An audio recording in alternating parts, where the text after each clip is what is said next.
3 miembros de Los Lobos fueron vinculados al caso del asesinato de Fernando Villavicencio. La decisión extiende 30 días más la investigación que lleva adelante la Fiscalía.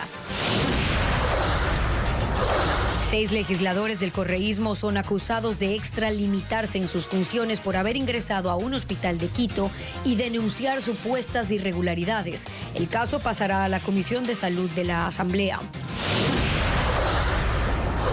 Surgen dudas sobre la capacidad administrativa y operativa de la empresa HealthBirth, en la que el gobierno pone sus esperanzas para modernizar el sistema de salud, mientras la vicepresidenta María José Pinto sostiene que no es quien debe responder sobre esa cartera de Estado. Simpatizantes del régimen se tomaron la Plaza Grande para ofrecer una serenata quiteña no oficial al presidente Daniel Noboa. Noboa no estará en el país para la sesión solemne del 6 de diciembre. Una gigante tormenta fría calificada como bomba ciclónica atraviesa el noreste de Estados Unidos y pone en alerta a 70 millones de personas en estados como Nueva York, Massachusetts, Pensilvania y Maine.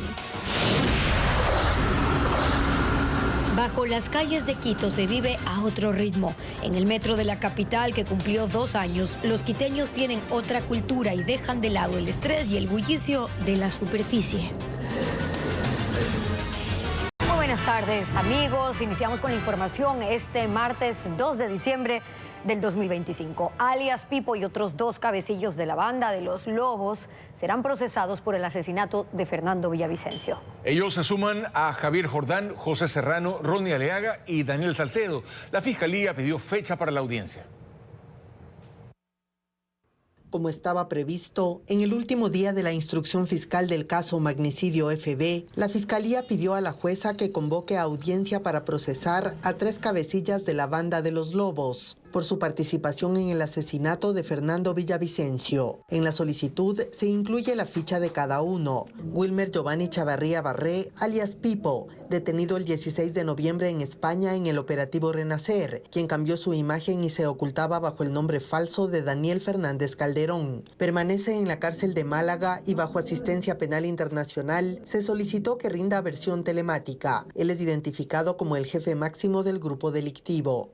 Ángel Esteban Aguilar Morales, alias Lobo Menor, hijastro de alias Pipo, quien está fuera del país y se desconoce su paradero. Su vinculación a la causa se notificó a correos electrónicos de familiares. Y Luis Alfredo Arboleda Andrade, alias Gordo Luis, preso en la cárcel del Encuentro con antecedentes penales por 7 delitos, entre ellos tráfico de drogas, de armas y asesinato. La fiscal Ana Hidalgo adjuntó los testimonios y versiones de Marcelo Lazo, Ronald Herrera y Lenin Vimos, así como otros elementos que los relacionan con el pago de $1 millón para cometer el crimen del ex candidato presidencial. Con esta vinculación, la causa se extenderá por 30 días más y serán 7 los procesados, incluidos Javier Jordán, José Serrano, Daniel Salcedo y Ronnie Aliaga.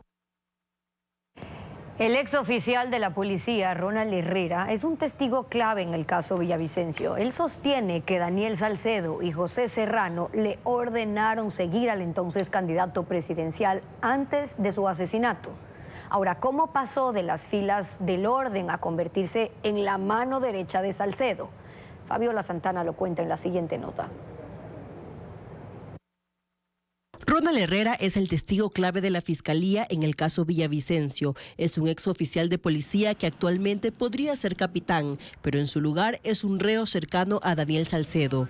¿Cómo llegó a eso? Según su testimonio, se incorporó a la policía en 2013 y creció profesionalmente cuando fue llamado a la unidad antidelincuencial UIAD. Es una selecta unidad de la policía dedicada a desarticular bandas criminales. Ahí fue formado para hacer inteligencia, vigilancia y rastreos de sus objetivos. El nombre que utilizaba para infiltrarse era Jonathan, en honor a uno de sus preparadores. Participó en los operativos Eslabón promocionados por el ministro del Interior de la época, José Serrano, quien finalmente lo reclutó para misiones clandestinas. Estas misiones se basaban en vigilar y seguir a opositores políticos. implantar evidencia en allanamientos, la entrega de 116 cédulas de ciudadanía ecuatoriana para varios disidentes de las FARC, la compra de armamento a este mismo grupo subversivo para posterior ser entregado a la organización delictiva Los Choneros. En agradecimiento, era el oficial elegido para los mejores cursos y felicitaciones que abonaban a su hoja de vida clave para los ascensos. Recuerdo en una ocasión el auditorio del cuartel policial de La Delicia de la ciudad de Quito personalmente me condecoró con la condecoración al mérito profesional. Serrano lo envió a proteger a 2 familias cuencanas y en esa provincia fue apresado por el robo y asesinato de un comerciante. Él culpó a una mujer que era su fuente de información junto a otras personas. Terminó en la cárcel 4 donde conoció a Daniel Salcedo, segundo en reclutarlo por sus habilidades. Según él, en 2022 Salcedo compró su libertad, pero volvió a caer por el robo a cajeros automáticos y sigue siendo mano derecha de Salcedo. Hoy ambos cooperan en el caso Villavicencio. 6 legisladores del correísmo son investigados por ingresar al Hospital de Niños Vaca Ortiz en Quito, acusados de extralimitación de funciones. El Consejo de Administración Legislativa encargó a la Comisión de Salud que analice las denuncias presentadas por la gerente de esa casa de salud. Paul Romero amplía la información. El Consejo de Administración Legislativa inició una investigación a 6 legisladores de la bancada de la Revolución Ciudadana por extralimitación en sus funciones. Delegó a la Comisión de Salud el trámite de la denuncia presentada por la gerente del Hospital Pediátrico Vaca Ortiz de Quito en contra de los legisladores Viviana Veloz, Ricardo Patiño, Franklin Samaniego, Luis Molina, Raúl Chávez y Ana Belén Hiela, quienes ingresaron a esa casa de salud en octubre pasado para conversar con pacientes y familiares sobre la crisis hospitalaria. La semana pasada, el presidente de la Comisión de Salud, Juan José Reyes, señaló que los legisladores interrumpieron la atención, increparon a médicos, aumentaron el riesgo de pacientes y gravaron a niños y adolescentes sin consentimiento expreso. Violencia también es meterse en hospitales a la brava, incomodar a pacientes. Sentimos mucha incomodidad el día de ayer con el paso de los señores asambleístas, porque no se vio el hecho de que quieran ver algo para mejorar. El asambleísta Raúl Chávez señala que no ha sido notificado oficialmente de la apertura de la investigación y la rechazó. El bloque consideró una retaliación del gobierno por las denuncias de irregularidades en el sistema de salud pública y el juicio político al exministro de Salud, Jimmy Martín. Fue por pedido precisamente de padres que tienen a sus hijos en ese hospital y que por temor a represalias preferían que vayamos nosotros como autoridad. Persíganos como quiera, que nosotros vamos a seguir fiscalizando y con más fuerza. La Comisión de Salud puede investigar la denuncia, pero no puede sancionar a los legisladores involucrados. Cualquier decisión deberá ser debatida por el Pleno de la Asamblea. El presidente de la República cuestionó al alcalde de Quito, Pavel Muñoz, en medio de la pugna entre ambas autoridades y afirmó que se intentó cortar la conexión entre el gobierno y el pueblo.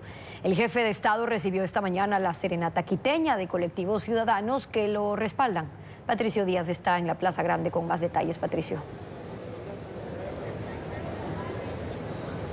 Así es, Steffi. Al final se realizó esta serenata quiteña sin el alcalde de Quito, sino organizada por 40 colectivos, ciudadanos y organizaciones sociales que respaldan al jefe de Estado. Ellos se reunieron en la Plaza del Teatro y después subieron hasta acá, hasta la Plaza Grande, y coparon parte de este sector de la ciudad. Hubo desfile de colegios, bandas de pueblo y danzas como una acción, dicen, para cumplir con este acto tradicional que el alcalde decidió no realizar por las diferencias con el CERCOP. En el balcón de Carondelet estuvieron la vicepresidenta María José Pinto, los nuevos ministros y hasta un concejal de Quito.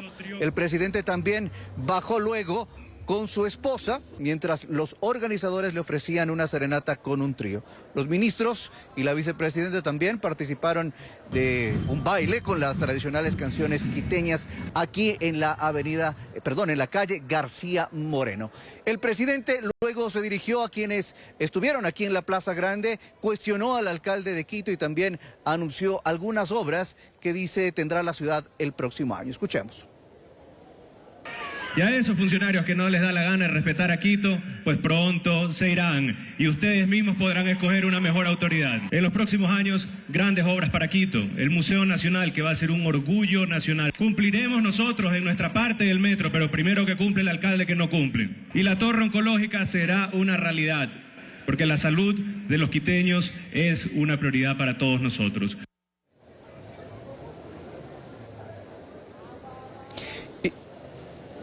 Y mientras se daba este evento aquí, al otro lado de la Plaza Grande, el municipio estaba reunido, el Consejo Metropolitano, presidido por el alcalde de Quito, quien anunció además que había enviado la invitación al presidente de la República para la sesión solemne del 6 de diciembre. Sin embargo, el presidente no estará en el país, él viaja mañana a Emiratos Árabes. La pugna entre las autoridades de Quito y el gobierno nacional, el gobierno central, continúa. Regresamos con ustedes de estudios. Durante 2 días, sectores rurales de Los Ríos y Guayas quedaron bajo un rastreo minucioso por tierra y aire. La búsqueda de 4 trabajadores secuestrados llevó a la policía y a las Fuerzas Armadas a internarse en puntos clave de 5 cantones, sobre todo en Jauneche, sector considerado hoy como uno de los corredores criminales más activos de la zona. Durante 2 días, un convoy de 200 uniformados, entre policías y militares, se desplegó en sectores rurales estratégicos de Guayas y Los Ríos. Fue un operativo que combinó equipos en tierra, drones y un helicóptero para rastrear cultivos, caminos y zonas montañosas con un objetivo: liberar a 3 mujeres y un hombre secuestrados el pasado jueves. Las víctimas, trabajadores de una empresa de vallas publicitarias, habían llegado desde Quito y se hospedaron en el Empalme. Al salir del hotel, 2 vehículos con 8 hombres armados con fusiles los interceptaron y se los llevaron. La búsqueda se extendió por sectores de Quevedo, Mocache y Palenque en Los Ríos, mientras otro bloque operaba simultáneamente en el Empalme y Balsar en Guayas. La presión aumentó con allanamientos en viviendas asociadas a cabecillas de bandas delictivas. 4 días después, este lunes, las víctimas fueron abandonadas en una vía del sector Jauneche, en el tramo que conecta Palenque con Mocache, en Los Ríos. Según la policía, esta franja es utilizada por al menos 4 grupos criminales para mover droga, ocultar vehículos robados y retener personas en fincas abandonadas. Son los mismos de siempre, que los sevillanos, que los mauricios, que los mongolos, que los gatos. Entonces nosotros como policía vamos a seguir trabajando y vamos a seguir allanando sus casas, ¿no? El vehículo en que se movilizaban los 4 trabajadores no ha sido localizado. Y según la policía, otra pieza de este negocio criminal es la extorsión para devolver autos robados. Por este caso, no hay detenidos. La refinación de derivados de petróleo en el país también registra cifras negativas al cierre del 2025. Factores naturales, la falta de inversiones, la ausencia de una política clara para la recuperación de las 3 refinerías generan elevadas pérdidas económicas y han cambiado el patrón de importación de derivados, encareciendo los costos para la economía nacional. Lo informa Hernán Higuera. Una radiografía de las 3 refinerías estatales da cuenta que en este año se han procesado 26.4 millones de barriles de crudo para transformarlos en combustibles para la demanda interna. Eso es un 25% menos que el año anterior, según las cifras del Banco Central, lo que obligó a que el país gaste más en importaciones de derivados. La refinería más grande, la de Esmeraldas, no logra recuperar su capacidad operativa agravada por los mantenimientos programados, el sismo de 6.0 grados en abril y el incendio de mayo que la tuvo apagada por 4 meses. Recién en septiembre alcanzó una capacidad operativa del 45% para refinar 4.6 millones de barriles de petróleo en este año.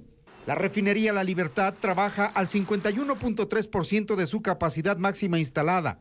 Debería refinar 45,000 barriles por día. En el último trimestre alcanzó un rendimiento promedio de 23,000 barriles. Es decir, trabaja a mitad de su capacidad. Esta refinería estuvo 3 meses fuera de operación por la emergencia en los oleoductos, la falta de carga de crudo y labores de mantenimiento. Y la refinería de Shushufindi en el último trimestre registró un procesamiento de 1.57 millones de barriles, 11% menos que el año anterior. El analista Miguel Robalino dice que la crisis petrolera del país debe servir para reestructurar Petroecuador. Más aún, ahora que inclusive hemos logrado salir de los subsidios de los combustibles, es importante controlar la calidad de los mismos. Y eso se establece con mejor capacidad si producimos nuestros combustibles con refinerías modernas. La situación de las refinerías y la caída de la producción de crudo es una muestra de la necesidad de un plan emergente para recuperar las cifras.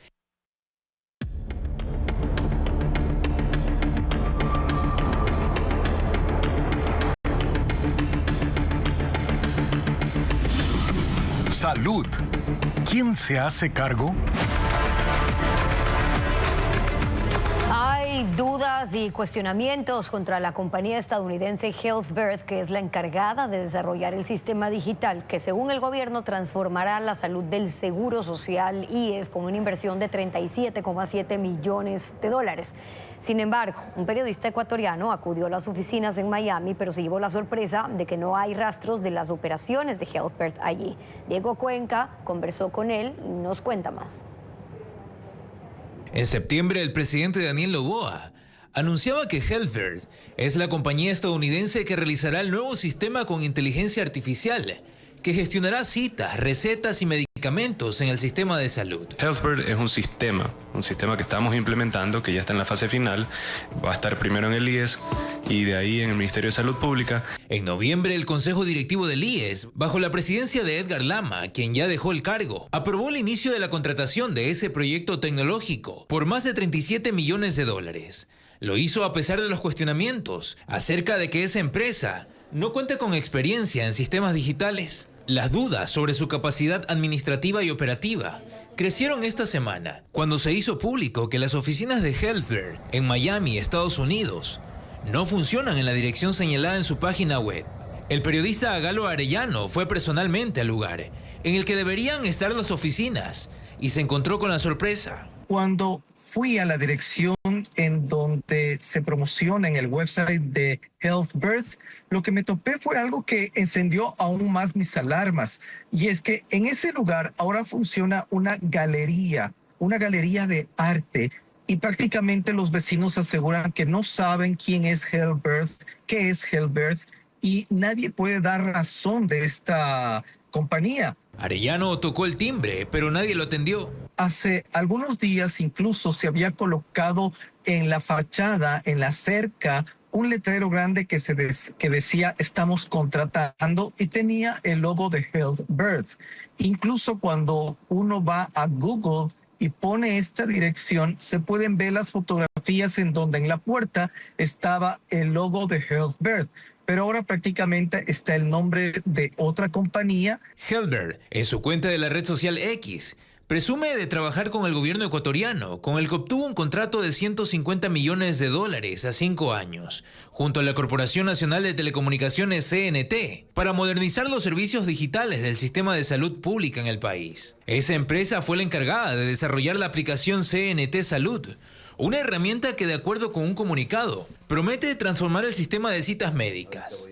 Según esa información oficial, la aplicación, que aún no está disponible, permitirá agendar citas en medicina general, odontología, obstetricia y psicología. Además, promete funciones como reconocimiento facial para medir signos vitales, telemedicina, prescripción electrónica e historia clínica digital. El lanzamiento de esa aplicación fue hecho en marzo, pero aún no se ha confirmado la fecha en que los usuarios la tendrán disponible. El Ministerio de Salud Pública extendió los plazos de la declaratoria de emergencia para abastecer de medicamentos e insumos a sus hospitales, al no poder concluir la mayoría de los contratos previstos. Mientras tanto, surgen interrogantes sobre las funciones de la vicepresidenta María José Pinto en esa cartera de Estado. Carla Delgado con más detalles. Mediante un comunicado conjunto, el Ministerio de Salud informó que, al igual que el IES, amplió por 30 días más la declaratoria de emergencia para la compra de medicamentos e insumos médicos. Venció el 26 de noviembre, sin que la institución lograra adjudicar la totalidad de los 765 procesos de compra previstos. Hasta la mañana de este martes, en el portal de compras públicas, solo 109 procesos habían finalizado, es decir, apenas el 15% de las adquisiciones. El objetivo de esta declaratoria es superar la crisis del sistema público de salud, que mantiene a varias unidades médicas con desabastecimientos críticos de insumos y medicamentos. A esta situación se suma una nueva preocupación: las dudas sobre las funciones que desempeña la vicepresidenta María José Pinto, a quien el presidente Daniel Noboa le encargó mediante decreto del 18 de noviembre las funciones como autoridad máxima del Ministerio de Salud Pública. La Comisión Nacional Anticorrupción informó que envió una carta a la vicepresidenta para alertarle sobre una lista de proveedores de insumos que han contratado anteriormente y con irregularidades con el Estado. Sin embargo, según explicó su coordinador, la respuesta recibida es preocupante. Asegura deja abierta la interrogante de quién responde por el desabastecimiento en los hospitales y por los contratos en el marco de la emergencia. Si nos dicen, yo no tengo estas competencias, es decir, y que ya no es ministra encargada, ya no forma parte del Comité de Salud Pública, no quiere hablar del tema. En realidad más me pareció la nota que hemos recibido, que yo he recibido, una fórmula para lavarse las manos. Televistazo solicitó a la vicepresidencia información detallada sobre cuáles son exactamente las funciones que ejerce Pinto dentro de esta cartera de Estado. Sin embargo, hasta el cierre de este informe no hubo respuesta. Una obra de teatro presentada en la capilla del Museo de la Ciudad en Quito generó controversia por su contenido. La Fundación Museo de la Ciudad respondió que este espacio no cumple funciones religiosas. Esta es la frase que se conserva al interior de la capilla Museos de la Ciudad, una sede que está en medio de la polémica por haber sido el escenario de la obra Aristócratas del colectivo Absurdas. Hola, soy la aristócrata, soy todo lo que tú nunca podrás ser. Que mezcló teatro, performance y posporno el pasado 29 de noviembre, en un lugar que los católicos consideran como sagrado. Al respecto, la Fundación Museos de la Ciudad aclaró que la capilla es un espacio desacralizado, no es una iglesia desde 1998. Lamentamos que algún sector de la población se haya, digamos, molestado. Me hubiese gustado que vean la obra primero. Nosotros estamos acogiendo esta obra a propósito de un hecho importante que es la celebración de los 28 años de despenalización de la homosexualidad en el Ecuador. La Conferencia Episcopal Ecuatoriana respondió que este espacio no ha dejado de ser parte de la identidad católica, pues en dicha capilla se conservan por riqueza patrimonial e histórica imágenes y otros elementos propios de la religiosidad, algo en lo que concuerda el concejal Bernardo Abad, quien solicitó se informe quién organizó el evento, los criterios de organización y la modalidad contractual aplicada. Más que filtros, debería haber sentido común. ¿Qué es lo que querían? ¿Provocar? ¿Querían humillar a la fe católica? En medio de la sesión del Consejo de Quito de este martes, se pidió el cambio del orden del día para que comparezca el secretario de Cultura de la capital, Jorge Cisneros, y explique los criterios para autorizar el evento.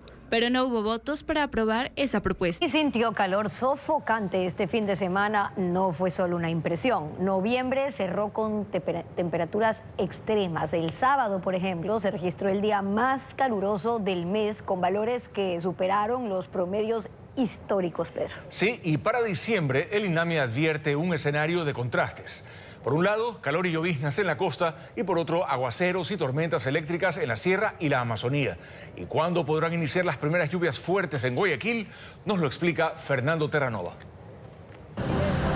Un sol canicular castigó a quienes salieron a aprovechar las ofertas del Viernes Negro y adelantar las compras navideñas. Por eso quienes recorrieron el centro de Guayaquil el fin de semana optaron por ropa fresca, bermudas, vestidos cortos y paradas frecuentes en kioscos para refrescarse. Es que noviembre se despidió con cifras que superaron el promedio histórico. El sábado 29 fue el día más caluroso. La temperatura máxima alcanzó los 34,1 grados centígrados, 3 por encima del promedio. Así lo explica José González, coordinador del INAMI en Guayaquil. En noviembre experimentamos, principalmente a mediados de noviembre, días mayormente nublados, por lo cual la temperatura no se incrementó significativamente. Sin embargo, en este fin de semana pasado, la radiación fue bastante elevada y las temperaturas se incrementaron significativamente. El incremento de las temperaturas se ha evidenciado desde la segunda quincena del mes. También las temperaturas mínimas han experimentado cambios. La madrugada del sábado se registraron 23,8 grados centígrados, cuando a inicios de noviembre la mínima nocturna era 2 grados menos, es decir, 21 grados. La temperatura mínima obedece directamente al comportamiento de la temperatura superficial del mar adyacente a la costa. Consecuentemente, hemos tenido estas temperaturas mínimas un poco elevadas. El aumento de la temperatura del mar no solo explica las noches más calurosas, también marca el inicio de la temporada para disfrutar del agua cálida en las playas. Según González, esta tendencia continuará este mes y podrían registrarse las primeras lluvias de mayor intensidad. De a poco se van dando estas lluvias puntuales, ahora se están dando ya puntualmente en la provincia de Los Ríos, principalmente en la zona norte, Santo Domingo de los Áchiles, Esmeraldas, también en parte de la provincia de Manabí, pero ya en la zona centro-sur, dígase Guayas, la provincia del Oro, se podría experimentar un cambio ya y se podrían dar precipitaciones puntuales de intensidad débil a moderada hacia finales del mes de diciembre. El INAMI recomienda para la costa protegerse del calor y la radiación solar, y en la Sierra y Amazonía mantenerse atentos ante posibles lluvias intensas y tormentas eléctricas. La patria reclama.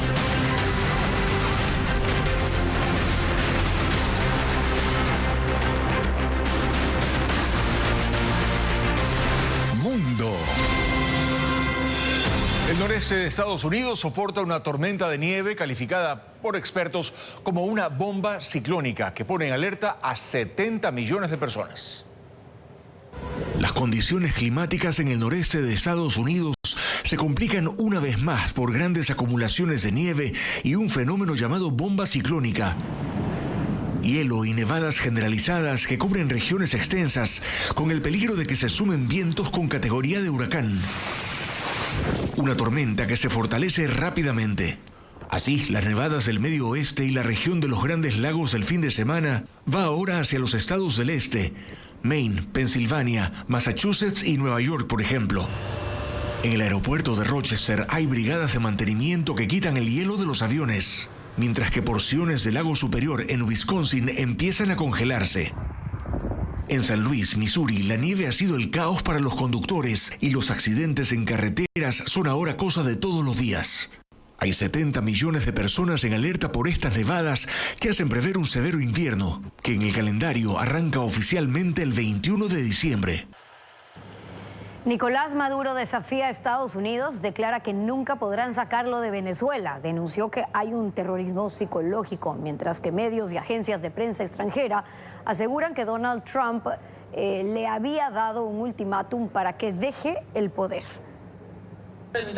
El tiempo que Estados Unidos le dio a Nicolás Maduro para que deje el poder en Venezuela caducó el 28 de noviembre, según la agencia de noticias Reuters, que además informó que las condiciones que ponía Maduro fueron rechazadas por Donald Trump. Entre ellas, amnistía completa para él y sus familiares, levantamiento de sanciones a más de 100 funcionarios, muchos de ellos acusados de corrupción y narcotráfico, y que la vicepresidenta Delcy Rodríguez asuma el cargo hasta nuevas elecciones.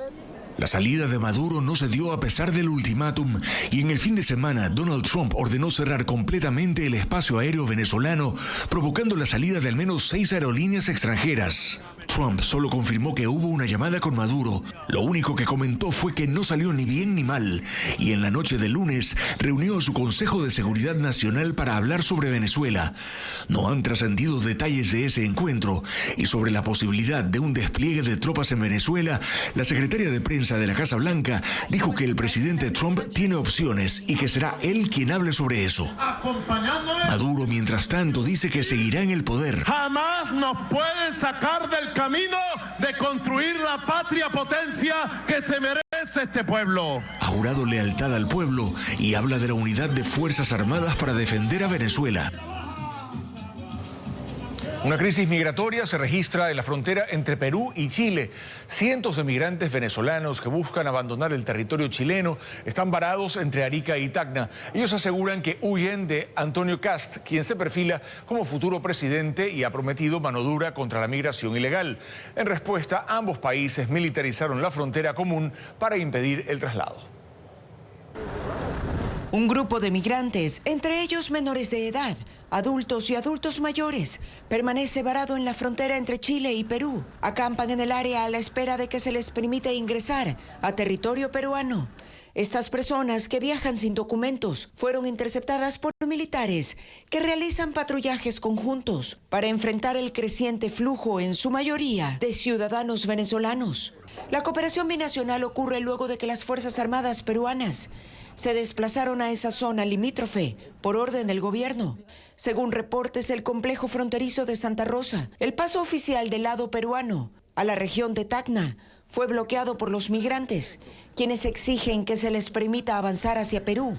Afirman que deben abandonar Chile ante el posible triunfo del candidato Antonio Katz en las elecciones presidenciales del 14 de diciembre, a quien comparan con el presidente de Estados Unidos, Donald Trump, por su dura postura antimigratoria. Mientras tanto, los gobiernos de Chile y Perú han conformado un comité binacional que trabaja en la creación de un corredor humanitario.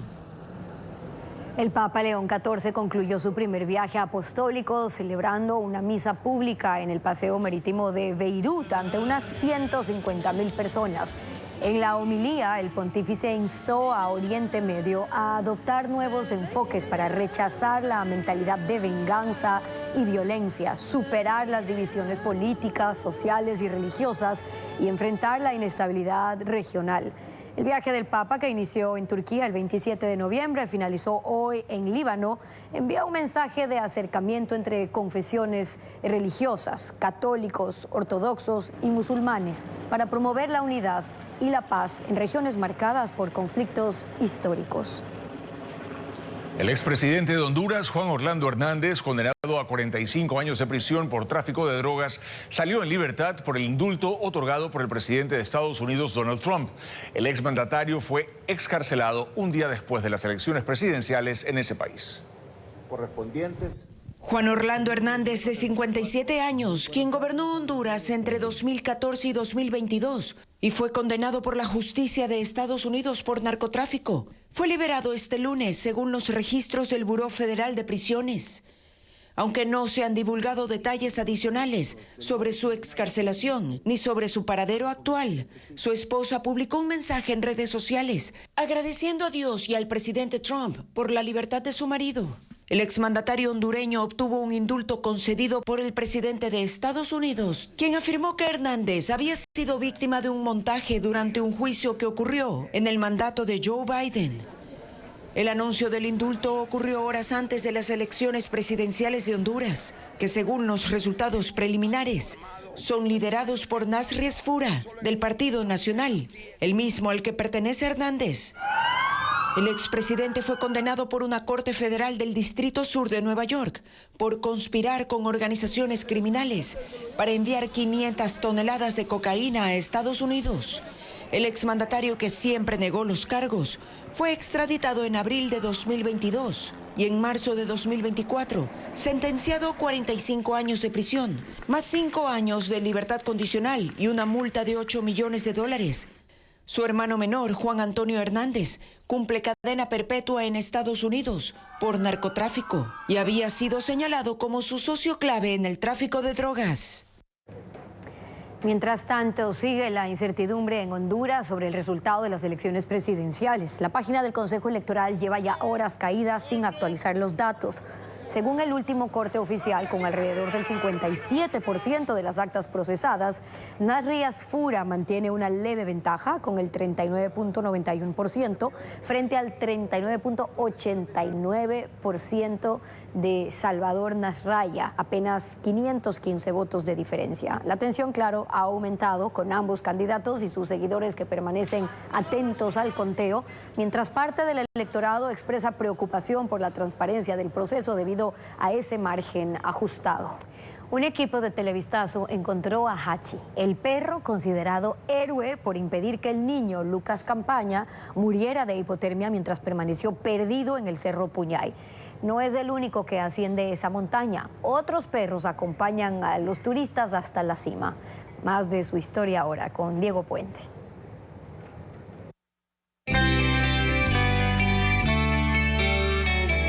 Su nombre es Hachi, quizá el perro más famoso del país. Permanece tranquilo en su casa, en la pequeña comunidad de Santa Rosa, en Chunchi, sin saber que hace pocos días ayudó a salvar una vida. Acompañó 3 días al niño Lucas Campaña, quien se perdió en el Cerro Puñay en Chimborazo, y en las noches lo abrazaba para no morir de hipotermia. No es un perro callejero. Christopher Angamarca y su familia son los dueños. Lo rescataron de cachorro el 3 de noviembre del 2021, en malas condiciones. Todo comenzó un día cuando mi abuelita iba a Chunchi. Y entonces estaba en la parada esperando carro y vio que le habían botado de una camioneta, le habían botado al perrito y estaba roto las dos manitas. Vive con otros 9 perros en esta casa, donde no sobra el dinero, pero no falta la comida. Se sostienen económicamente de la venta de víveres, el pastoreo de ganado y el alquiler de equipos de montaña a los turistas. En las últimas semanas han recibido ingresos extra por las acciones de Hachi. Saben que eso no será permanente. Bastantes vienen a visitarle muchos. También le traen Procan, le dejaron dinero para la comidita de él. Los perritos que ascienden al Puñay son Hachi, Botón y Benji. Este último pertenece a otra familia. Suben porque saben que ahí los visitantes les comparten algo de su comida. Estamos a 3.270 metros sobre el nivel del mar en la cima del Cerro Puñay. Este sitio fue considerado sagrado por los cañaris y aún se realizan rituales ancestrales. Cada verano llegan cientos de turistas atraídos por el increíble paisaje y son acompañados por estos amiguitos.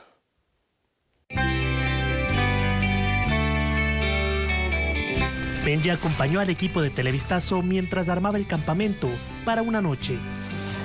Aunque los perros del Puñay están acostumbrados a dormir a la intemperie, la gente los invita a pasar a las carpas para que eviten el frío que desciende hasta los 5 grados. Aunque están sanos, los comuneros de Santa Rosa hacen un llamado para tener ayuda veterinaria. Hachi se recupera de una herida en su ojo, pero los medicamentos son costosos. Él contempla el Cerro Puñay desde las alturas, observa los senderos y las quebradas a la espera de nuevos turistas para acompañar.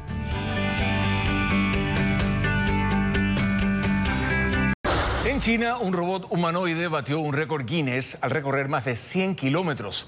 Además, la realidad aumentada llega al mundo del motociclismo con un nuevo casco inteligente que proyecta información en la visera.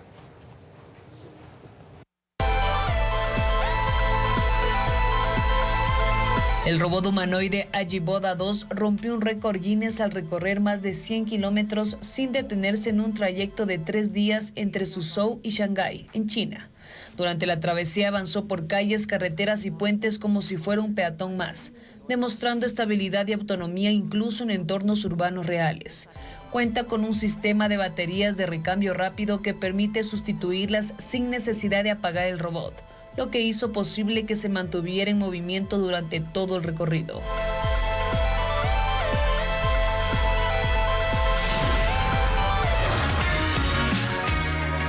En Austria están desarrollando una iniciativa que transforma las torres de alta tensión en enormes figuras con forma de animales para que se integren mejor en el paisaje. Son diseños inspirados en especies características de cada región del país. La realidad aumentada llegó al mundo del motociclismo gracias a un nuevo casco inteligente que reemplaza la necesidad de usar el celular mientras se conduce. Este dispositivo integra una pantalla de proyección en la visera que muestra navegación, alertas y datos esenciales sin desviar la mirada del camino. Además, es compatible con asistentes de voz como Google AI y Siri, lo que permite controlar funciones, recibir indicaciones o gestionar llamadas mediante comandos hablados.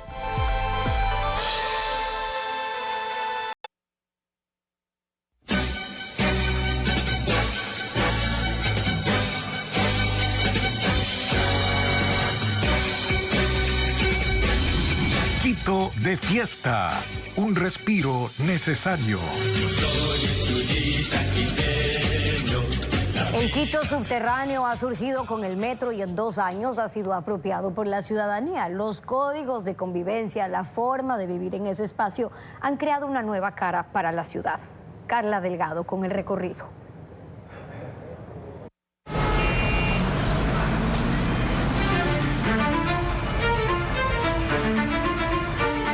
Arriba, Quito sigue siendo esa ciudad vibrante y por momentos caótica. que respira entre bocinazos, avenidas saturadas y ráfagas de smog. Pero hay un Quito que no se ve, y es el Quito subterráneo que está a 20 metros de la superficie y que cobró vida hace 2 años con la llegada del metro a la ciudad.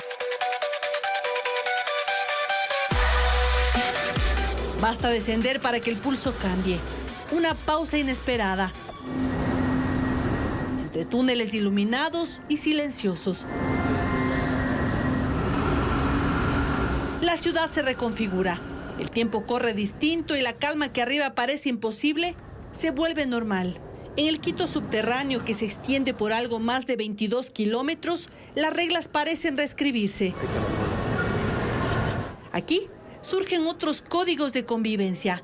La gente hace fila sin empujarse, cede el paso, cuida el espacio, baja la voz. Hay una cortesía inusual que se contagia en los andenes. La gente aquí también se siente otra cultura porque es educada, es amable, es tranquila, entonces eso brinda mucho más, que sea mucho más alivianado el ambiente aquí abajo. Es como si al descender también se dejara arriba cierta prisa.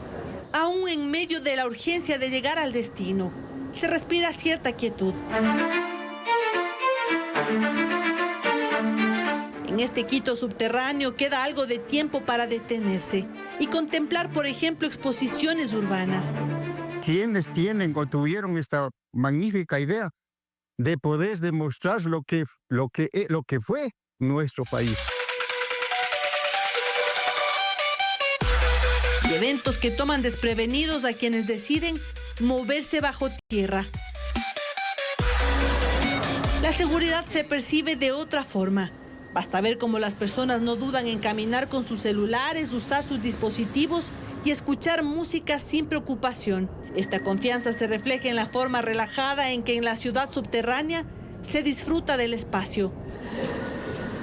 Aquí abajo, donde el eco sustituye al estruendo, es el otro Quito. El Quito que no se ve. Hablemos ahora de la magia navideña que ilumina algunas ciudades en Colombia, también destinos en el Caribe y en Europa, donde miles de familias celebran el inicio de una temporada llena de luz, música y tradición, con grandes espectáculos y actividades. Informa Jorge Vaquerizo. La Navidad inició en Barranquilla. Miles de personas llegaron para observar el árbol más alto de Colombia. La estructura, recubierta con 468.000 luces LED, tiene 66 metros y supera el icónico monumento La Ventana al Mundo, que fue inaugurado en 2018 como un símbolo de modernidad de la ciudad. Papá Noel y los niños barranquilleros disfrutaron de una noche llena de magia.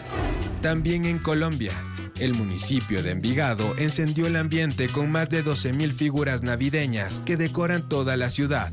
Estrellas, Reyes Magos, campanas y un árbol que conecta con el centro llaman la atención a los visitantes que disfrutan de las fiestas y buscan reactivar la economía local. Una excusa para pasar en familia y saborear los platillos de diciembre. Sin salir de América, el artista puertorriqueño Bad Bunny y su fundación Good Bunny abrieron al público una experiencia inmersiva que presenta la Navidad boricua con música y actividades de su iniciativa Bonita Tradición para los niños de San Juan. En Europa, cientos de personas disfrutaron de una noche llena de música y luces en la plaza del Ayuntamiento de Murcia, en España. El espectáculo tuvo DJ set en vivo con música electrónica. ¡Hola, Murcia! Y el invitado especial fue Richard Gere, que animó a la gente y dio el pistoletazo inicial a las fiestas navideñas de la ciudad. Y más al sur de España, Antonio Banderas fue el encargado de prender el espíritu navideño en Málaga. El actor y otras miles de personas disfrutaron de una noche con actos circenses, teatro y colores vibrantes antes de la presentación de la nueva iluminación de la calle Lirios, un corredor navideño muy tradicional en la ciudad andaluza.